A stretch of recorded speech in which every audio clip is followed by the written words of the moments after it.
যে লিফট এটা ক্যাপাসিটি কত? 8%। জি। আচ্ছা ধরে নিলাম যে আমার ভাই না হয় দুজনের সমান। দুইজন? আচ্ছা ঠিক আছে, ধরলাম 4 জন। তুমি বলে ইচ্ছাকৃতভাবে ঝগড়া করো। আমি এখন ওই বাসায় যাবো। মা আঙ্কেল কিন্তু বাসায় আছে। ও পরে পরে যাবো না? আপনার খালি জমিগুলোর কি অবস্থা? খালি জমিগুলোতে আমি গাছ লাগামু, নার্সারি করুম। ভালো ভালো, নার্সারি করা ভালো। আমি একসময় নার্সারিতে পড়ছি। ভাই আপনি থাপ্পড় দিয়ে আবার দাঁত ফলাই দাও। আপনি কই যাবেন ভাই? আমি তো ভাই এখানে একরামুল সাহেবের বাসায় এসেছি। কি কইলেন? একরামুল হক সাহেবের বাসায় এসেছি। এনে ধর। ভাড়া কত হইছে রে? 70 টাকা। আরে ভাই 70 টাকায় দিয়ে যান। আরে গরিব মানুষ, শুনেন আপনার কথা বুঝতে পারছি না। এটা একটা বাসযোগ্য এলাকা না, এসব এলাকার মানুষ থাকে, রাস্তাঘাটে ঠিক নাই, কোনো কিছু ঠিক নাই। কি হয়েছে? অদ্ভুত একটা অবস্থা। এই বাড়ি নিয়েও তো সমস্যা কেন? না না, এই ফ্ল্যাটটা কেনার আগে তুমি আমাকে জানাতে পারতে না এই জায়গায় কি মানুষ থাকে না? কেন? ছোট লোকদের এলাকা। মঙ্গল গ্রহে আমি বাড়ি বানাবো, তো কি হয়েছে বল? মঙ্গল গ্রহে কি হয়েছে কি বলবো? আশপাশ থেকে শোনো, ছেলে মেয়েকে বিয়ে করালে যেমন বংশ দেখে বিয়ে করাতে হয়, বাড়ি করলে তেমন আশপাশ প্রতিবেশী সবকিছু দেখে করতে হয়। আচ্ছা সমস্যা কি হয়েছে সেটা বল না। সমস্যা কি? সিএনজি ভাড়া নিয়ে আমার সঙ্গে সমস্যা হচ্ছে। একটা মোটা মতো লোক তোমাদের ফ্ল্যাটে সেই বিল্ডিংয়েই থাকে বোধহয়। প্রথমে আমার পক্ষ নিয়ে খুব কথাবার্তা বললো, পরে দেখলাম সম্পূর্ণ উল্টো। আরে এটা কি, এই লোকটা কি মাথায় সমস্যা নাকি? আমি তো বুঝতে পাশের পারছি না। ফ্ল্যাটেই থাকে, তার কমন সেন্স বলতে কিছু নাই, তার সঙ্গে কোনো বাক বিতনটায় যাবি না, কোনো কিচ্ছু বলবি না। আরে তোর কমন সেন্স কি? এই লোকের তো আসলে দুলোর কি চাকরি চলে গেছে নাকি? কেন? হ্যাঁ চাকরি চলে যাবে কেন? এত খারাপ অবস্থা, তোমার মাটির গ্লাসে আমাকে পানি দিচ্ছ? মানে তোমাদের কাচের গ্লাস কেনার মতো অবস্থা নাই। আরে এই গ্লাসটা অসুন্দর কি? মাটির তো এটা। সুন্দর একটা গ্লাস, ফ্যাশনেবল গ্লাস। তুই দেখিস না রান্না বান্নার অনুষ্ঠান সব এই মাটির জিনিসপত্র ব্যবহার করে। শোনো, এই ফ্যাশনের গুল্লি মারো, এগুলো আমার চলবে না। আমাকে কাচের গ্লাস দিতে হবে, কাচের প্লেট দিতে হবে, সিরামিকের প্লেট। যাও নিয়ে যাও, আমি পানি খেতে পারবো না। আল্লাহ, আমি এটা বুঝতে পারছি না, ফ্যাশন কেন দারিদ্রের দিকে যাবে? এর প্রয়োজনটা কি? রে কি অবস্থা তোর? এই তো চলে। দুলাভাই? আব্বা ওই আগের মতোই ঢাকা শহরের বিভিন্ন বিল্ডিংয়ের ডিজাইনের ভুল ধরে আর আমার সাথে এসে ঝগড়া করে। কেন তোর সঙ্গে ঝগড়া করে গেল? ওই যে আমি সিভিল আর আব্বা আর্কিটেক্ট। ও আচ্ছা। মিথিলার কি অবস্থা? ওরকম আগের মতো কাঠখোট্টা? হ্যাঁ আগের মতোই। তো ফিজিক্সে কি করে চান্স পেলাম সেটাই চিন্তা করতেছি। অনেক বন্ধু বান্ধব তো না? আছে মনে হয়। হ্যাঁ, এগুলো সব ঠিক করতে হবে। মিশুর কি অবস্থা বলতো? ওই প্রাইভেট ইউনিভার্সিটিতে ভর্তি হয়েছে ইস্ট ওয়েস্টে। আব্বার এক গাদা টাকা 4 মাস পর দেয়। এক গাদা ফ্রেন্ড আর একটা নতুন মোবাইল কিনছে, বুঝছো? ভর দুপুরে ছাদে গিয়ে মোবাইলে সারাদিন কথা বলে। সব ছেলে বন্ধু না মেয়ে বন্ধু আছে? বলে তো ছেলে বন্ধু, দেখিও ছেলে বন্ধু, মেয়ে বন্ধু থাকতে পারে, সেগুলো তো সামনে সবসময় আনে না, বুঝো না? আরে তো ভবিষ্যৎ তো খারাপ, আগে তো ছাদ বন্ধ করতে হবে।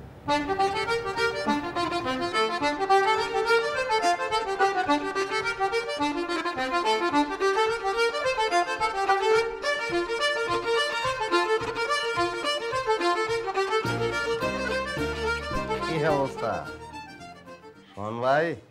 ভালো আছেন, আপনি কেমন আছেন? হ্যাঁ আমিও ভালো। তা আপনি মনে হয় আমার তো একটু বেশি ভালো আছেন। দুই দিকে তো 2 ইঞ্চি 4 ইঞ্চি বাইরে গেছে। আর গেঞ্জি টেঞ্জি এগুলোও মনে হয় আপনার খলিফার দোকানে গিয়ে বানায় পড়তে হয় না? না, কিনতে পাওয়া যায় গার্মেন্টসের টি শার্ট। ও তাহলে আমি গার্মেন্টসের উপরে নির্ভরশীল হয়ে গেছেন না? ভালো হয়েছে, আর তো উপায় নাই। আস্তে ভাঙে যাব তো। হ্যাঁ, তাই না? আপনার এই অভ্যাসে এমন যায় নাই না, জায়গা পাইলেই বয়ে যান। এখন তো 2 ইঞ্চি করে বাড়ছেন, এরপর 4 ইঞ্চি 8 ইঞ্চি হয়ে যাবে ওইভাবে বইলে। ফানুস হয়ে যাবেন, ফানুস হয়ে যাবেন, কেউ তো গেছে নেই। ফানুস বুঝছেন তো? বাংলা শব্দের তো কোনো চর্চা মনে হয় আপনার নাই। ফানুস মানে বেলুন। আপনি পুরোপুরি একটা বেলুন হয়ে গেছেন, গ্যাস দিয়ে ফুলাই দিছে আপনার, এরকম লাগে। যান। কই যাবো? যাইবেন না আপনি? ফ্রেশ হবো না, জামা কাপড় চেঞ্জ করবো না? আপনার সামনে এটা করার তো কোনো মানে হয় না, তাই না?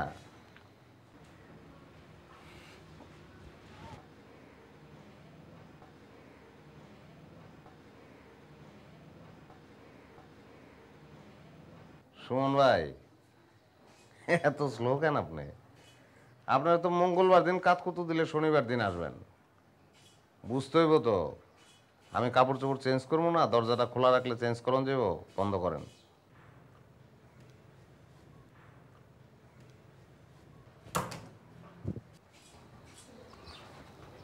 কি সমস্যা কি?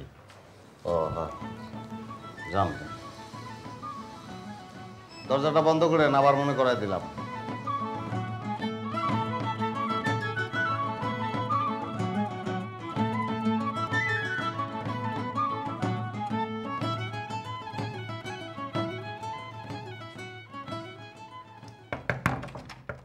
আরে ভাই, আমি তো চেঞ্জ করতেছি, মাত্র তো শার্টটা খুললাম। অপেক্ষা করেন, অপেক্ষা। আরে ভাই, আমি মাত্র প্যান্ট থেকে আলাদা হয়েছি।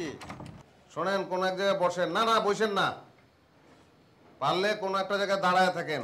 বেশি কষ্ট হলে ওয়ালের সঙ্গে ঠেস দিয়ে থাকেন।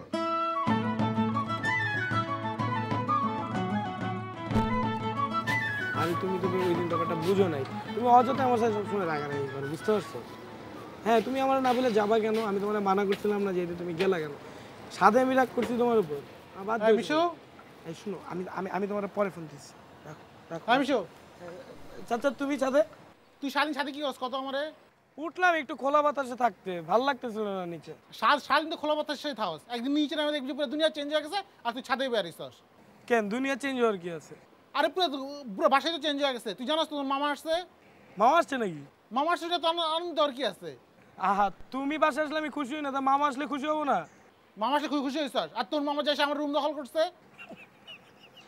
আবার তুই হাসতেছস, দাঁত বন্ধ কর, দাঁত বন্ধ কর। তোর মামা আমার রুম আটকে বয়ে রয়েছে, এখন আমি রুমে ঢুকতে পারি না, থাকতে পারি না। আমি কি তুই কিছু একটা কর এটা। আমি কি ব্যবস্থা করবো? তুমি একটা কাজ করো, মামারে ছুঁড়া ফালা দাও। সেটা তো আমি করুমে, কিন্তু তুই নাম না, তোর মামার কিছু একটা কর। তুমি ফালাও, ছুঁড়া ফালা দাও, আমি কি করবো? যাও। তাহলে তুই ছাদে নামবি না? না, তুই ছাদে নামতেছি নামতেছি, তুমি যাও না, আগে ছুঁড়া ফালাও।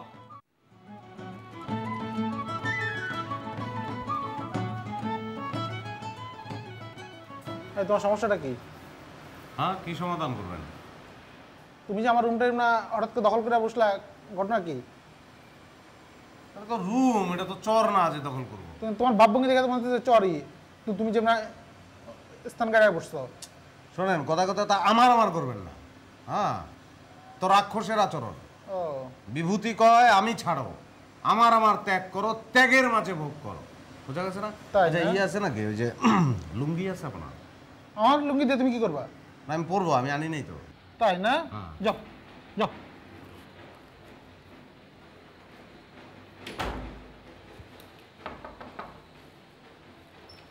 না, দেখলাম লাগাইছেন কিনা। যাও। এটা আমার মনে হয় অন্য কিছু না, তুমি ব্যাপারটা আসলে নিজে বোঝাতে পারতেছো না। শোন শিমু, আমি বলি, মানে দুলাভাই আমার মনে হয় না আপার কথা শুনবে। মানে সাধারণত বউয়ের কথা হাজব্যান্ডরা খুব একটা শুনতে চায় না।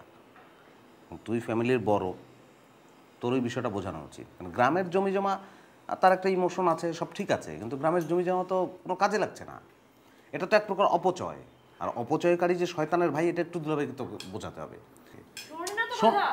কথা তো শুনবেই না, কিন্তু তুই বোঝাবি তো, অন্তত এই কথাটা বলবি যে এই যে জমিগুলো গ্রামে পড়ে আছে, এই জমিগুলো থেকে কোনো আউটপুট আসছে না, তো এইগুলো তো অপচয় হচ্ছে, আর অপচয়কারী হচ্ছে শয়তানের সহোদর।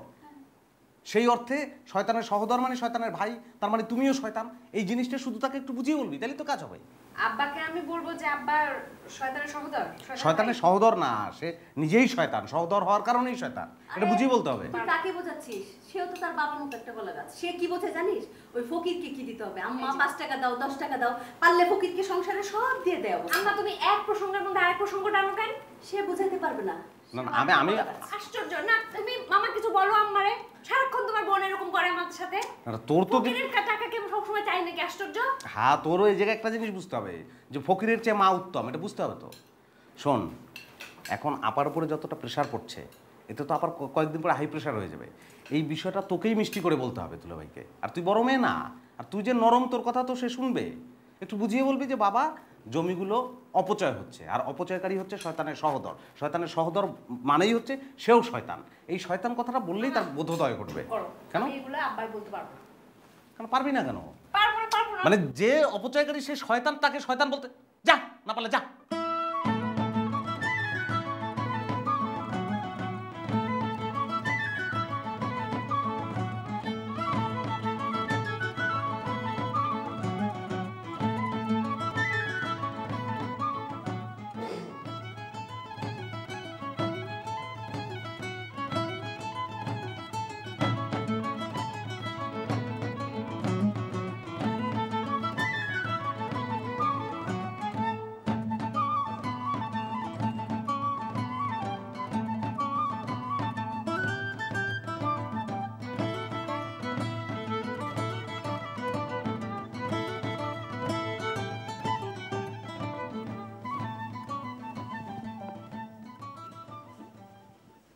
কি নাম? জি, আমার নাম নিয়াজ। নিয়াজ। কোথায় থাকা হয়? মোহাম্মদপুর, শেখের টেক। শেখের টেক। কি করা হয়? আমি ঢাকা মেডিকেলে পড়ি। ও, মেডিকেল। তো এখানে আসা কি কারণ, কি হেতু? আমি মিথিলাদের কাজিন। কাজিন? কি ধরনের? মানে আমি ওদের ফুফাতো ভাই। সরাসরি? Second cousin. ও, সেকেন্ড হ্যান্ড। সেই জন্যই আমাকে চেনা হয় নাই। আমি ওদের মামা, ফার্স্ট হ্যান্ড। ও, আসসালামু আলাইকুম আঙ্কেল। মামা। আঙ্কেল এবং মামার মধ্যে সূক্ষ্ম পার্থক্য আছে। আমি আসলে মামা আপনার কথা অনেক শুনেছি, কখনো দেখা হয়নি আপনার সাথে। ভালো। তো কি কারণে এখানে আসা হয়, মানে উদ্দেশ্যটা কি? আমি মিথিলাকে ফিজিক্স পড়াই। ফিজিক্স? মেডিকেলে পড়ে ফিজিক্স পড়ানো? কারণ আজকাল কি মেডিকেলেও ফিজিক্স পড়াচ্ছে নাকি? না, আসলে হয়েছে কি মামা, আমার ওই ইন্টারমিডিয়েটের সময় আমি ফিজিক্সে খুব স্ট্রং ছিলাম, আর ওদের ফার্স্ট ইয়ারে ওই ফিজিক্সটাই দরকার। তো কোন সময় আসা হয়? ইউজুয়ালি সন্ধ্যার সময়, ওই আমার ক্লাস শেষ করে বাসায় যাই, ফ্রেশ হয়ে তারপরে চলে আসি। ফ্রেশ হয়ে? হ্যাঁ। প্রতিদিন প্রতিদিন আসা হয়? সপ্তাহে 4 দিন। যথেষ্ট সময়। ভালো।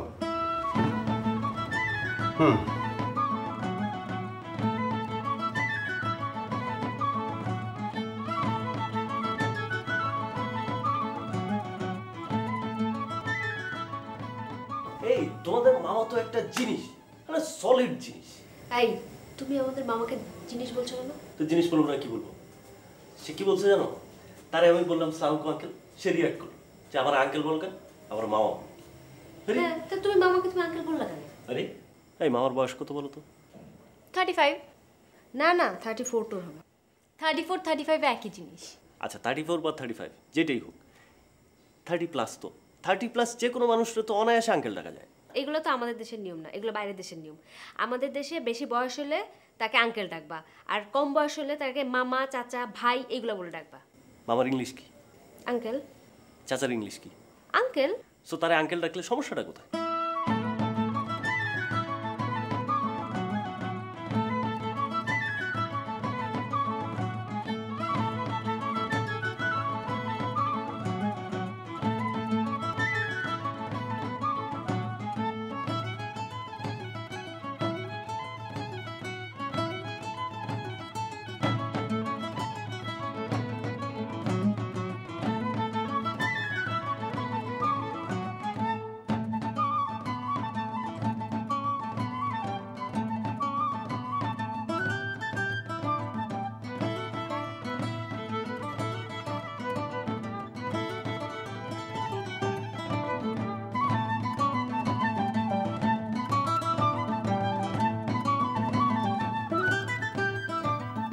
বেলা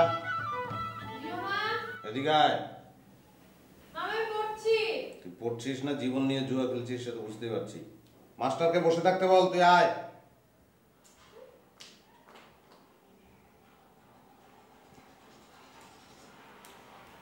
বলো। শোন, তুই আমার জন্য এক গ্লাস লেবু শরবত বানিয়ে নিয়ে যা। মামা শরবত তো মাকে বললেই পারো, আমি তো পড়ছি। তাকে বললে তো তাকেই বলতাম, তোকে তো আর বলতাম না। উনি যদি এখন শরবত বানাতে যান তো রাতের খাবার তো খেতে হবে না। যা। শোন, কি কিভাবে বানাবি সেটা শুনে যাবি না। আবার আমি তো শরবত বানাতে পারি। গুরু টান। বলো। কাচের গ্লাসে মিনারেল ওয়াটার নিবি, ঠিক আছে? আচ্ছা, ঠিক আছে। শোন, পুরোটা শুনে যাচ্ছিস না কেন? বলো। ওর মধ্যে কাঁচামরিচ কুচি কুচি করে দিবি, ঠিক আছে? ঠিক আছে। শোন, গুরু টান। কাঁচামরিচটা দিবি ভাগলপুরি কাঁচামরিচ, ঠিক আছে? ভাগলপুরি কি? পড়াশোনা তো করো না, জানবে কি করে? ভাগলপুর একটা অঞ্চলের নাম। যা। আচ্ছা ঠিক আছে। এই শোন, আবার কি? যাচ্ছিস কেন বারবার? পুরোটা শুনে যাবি না। কাঁচামরিচটা যে নিবি সেটা এমন কাঁচামরিচ হতে হবে যে কাঁচামরিচটা বড় হতে হতে গিয়ে থমকে গেছে, ঠিক আছে? যা। থমকে কি? কাঁচামরিচটা বড় হতে হতে পাকার আগে ওটাকে ছিঁড়ে আনা হয়েছে, পুরোপুরি পাকেনি আর কি। আচ্ছা ঠিক আছে। এই শোন, বলো। তাহলে তুই কি বানাচ্ছিস বলতো? শরবত। যা।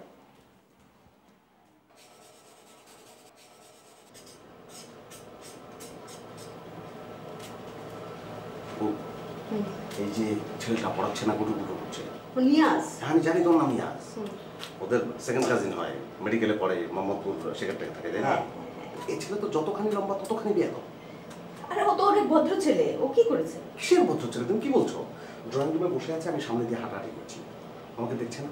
একটা রক্ত মাংসের জলজান্ত মানুষ সামনে দিয়ে হাঁটাহাঁটি করছে, সে দেখে সালাম দেবে না? আর আমি তো একজন মুরব্বী, মানে সম্পর্কের দিক দিয়ে হলেও তো মুরব্বী, আমাকে সালাম দেওয়া তো উচিত না। সে খেয়ালই করছে না। পর আমি করে গলা খাকারি দিলাম, তখন আমার দিকে তাকালো, কিন্তু সালাম কিন্তু দিল না। পরে আমি এসে এখানে বসে আমার পরিচয় দিয়ে তারপর সালাম আদায় করলাম। তুমি চিন্তা করো। ও অনেক ভালো ছেলে, আসলে ও ঠিক তোকে চিনতে পারেনি, ব্যাপারটা বুঝতে পারেনি। ভদ্র ছেলে, ভালো ছেলে। অবুধ ছেলে তোমার মেয়েকে পড়াচ্ছে না? আচ্ছা শোন, এরপর আমি বলে দেবো যে তোর সঙ্গে যখনই দেখা হয় তখন যেন অন্তত 10 বার করে সালাম দেয় তোকে, ঠিক আছে? আবার রসিকতা করবো না, এই বয়সে তোমার রসিকতা মানে না। শরবত ফেলে যাচ্ছিস কেন? শরবত দিয়ে যা। ঝাল দেওয়া শরবত আর খাবো। আরে কাঁচা মরিচ, ভিটামিন সি। আচ্ছা, ওই ছেলেটা যে তোকে পড়াতে আসলো, নিয়াজ বোধহয় নাম, ফিজিক্স পড়ায় তোকে না? হ্যাঁ ফিক্স করাই। কিভাবে সম্ভব এটা? কেন? মেডিকেলে পড়ে একটা ছেলে, সে তোকে পড়াচ্ছে ফিজিক্স। টোটাল ব্যাপারটাই তো আমার কাছে গাঁজাখুরি মনে হচ্ছে। আর কি পড়াচ্ছে আমি তো দেখলাম, খালি হা হা হি চলছে, বই ছাড়া তোকে পড়াচ্ছে। ও নিজেকে কি মনে করে? ওকে অ্যারিস্টটল নাকি যে বই ছাড়া ফিজিক্স পড়াচ্ছে? মামা অ্যারিস্টটল তো ফিজিক্সের কেউ না। ওই তো অ্যারিস্টটল ফিজিক্সের না হলে ওই সময় ওনাদের সঙ্গের লোকজনই তো ছিল, তারাই তো পড়াতেন। কি? এটা আমার চেয়ার, ওঠো। কোনটা? এটা কিভাবে হয় আপনার চেয়ার? কারণ এটা আমি বসে খাই, তাই এটা আমার। না মানে বিষয়টা কিভাবে হয়? এটা আপনার চেয়ার তো হতে পারে না। কেন? না, কেমনে হয় এটা? সমস্যা কোথায়? হ্যাঁ, আপনার শেপের সঙ্গে এই চেয়ার তো যাচ্ছে না। ইফতি, তোমার শরীরটাও ছোট, মনটাও ছোট। হ্যাঁ ঠিক আছে, আপনি আপনার বিশাল শরীর নিয়ে এবং স্থূল মন নিয়ে আপনি খাবার দাবার নিয়ে ওই জায়গায় গিয়ে খান। তুমি উঠবা না? না, আমি উঠবো না। আর শোনেন, আপনার জন্য যে জামা কাপড় অর্ডার দিয়ে বানান সেটা ভালো কথা, কিন্তু চেয়ার তো অর্ডার দিয়ে বানানো যাবে না। আর যদি বানায় তাহলে এই যে ছোট ছোট চেয়ারের সঙ্গে তো গোটা ডিজাইনটাই তো নষ্ট হয়ে যাচ্ছে। তুমি উঠো না? হ্যাঁ, তুমি আমার উঠো। পরে উঠে যাবো। তুমি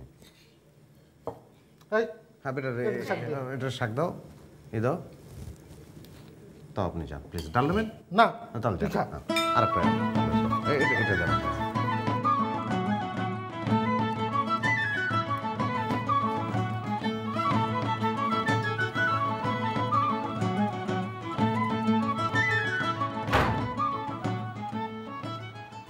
ইফতি, ইফতি,